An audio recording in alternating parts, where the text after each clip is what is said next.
Good morning, my neighbors.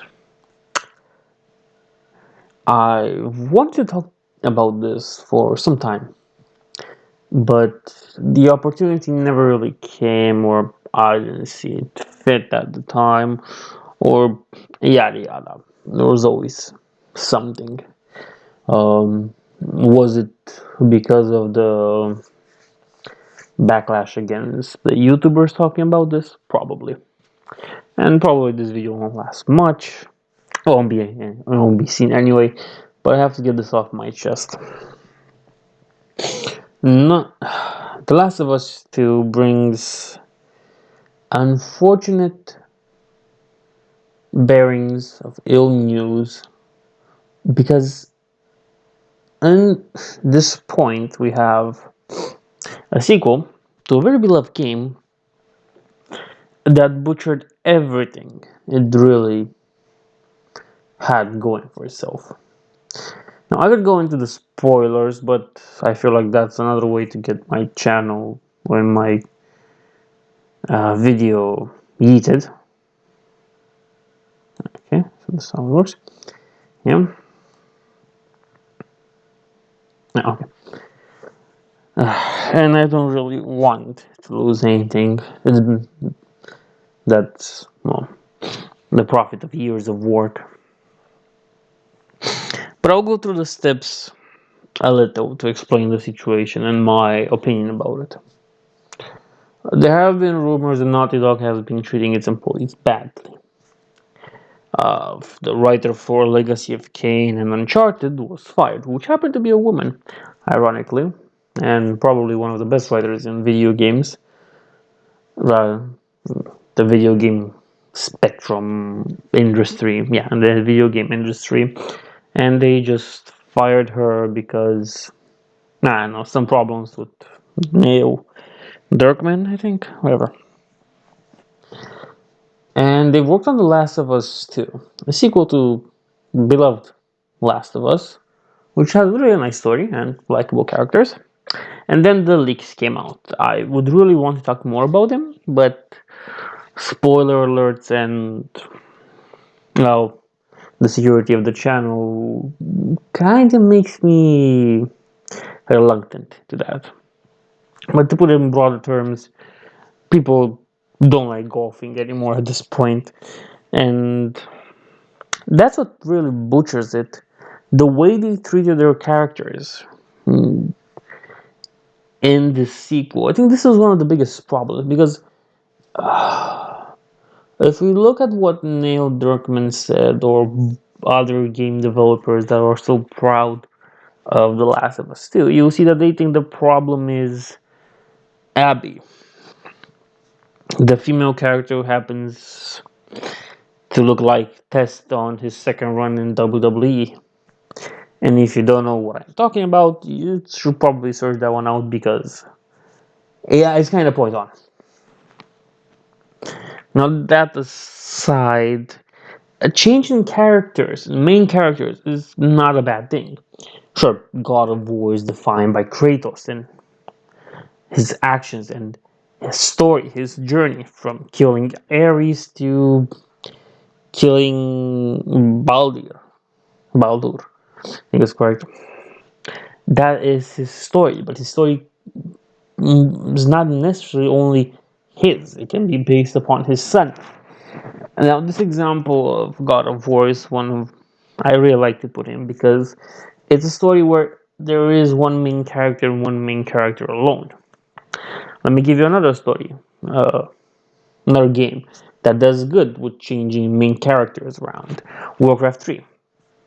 Warcraft 3 has a few campaigns for every race, and the main character gets changed a lot.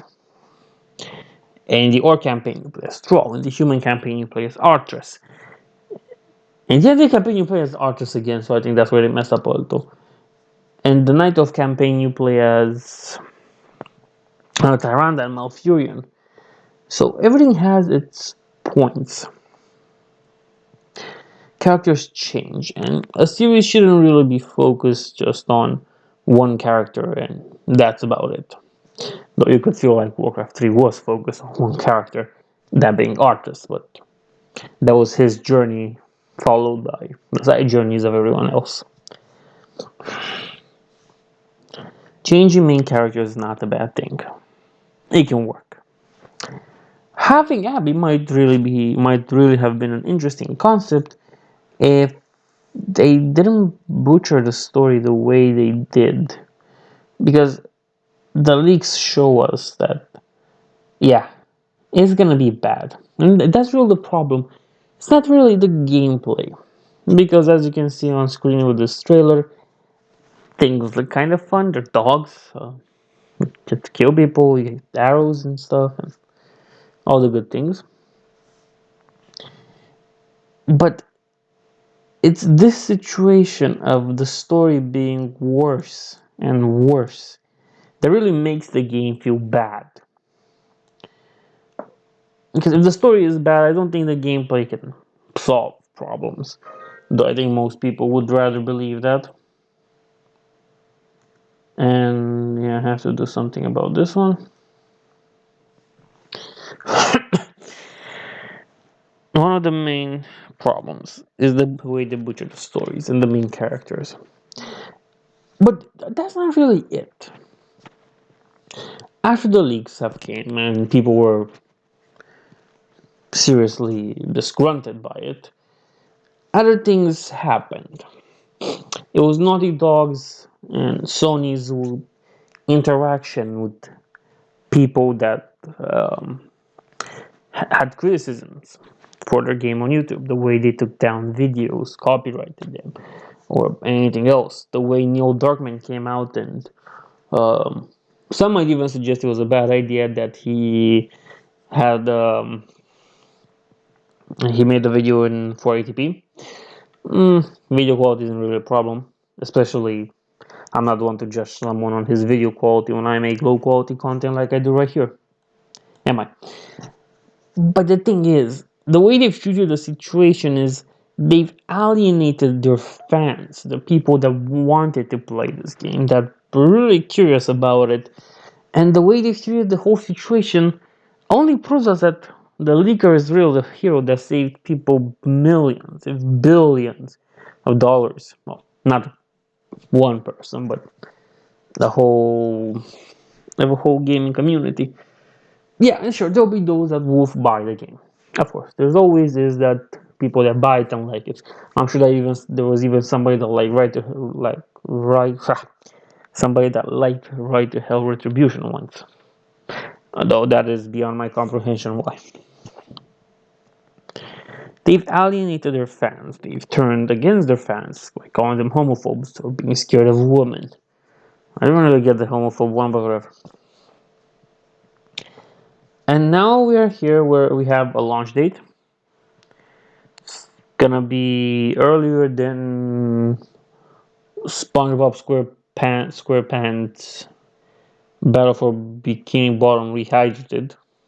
Yeah, because that one's coming in the same month. Next month is coming on the third.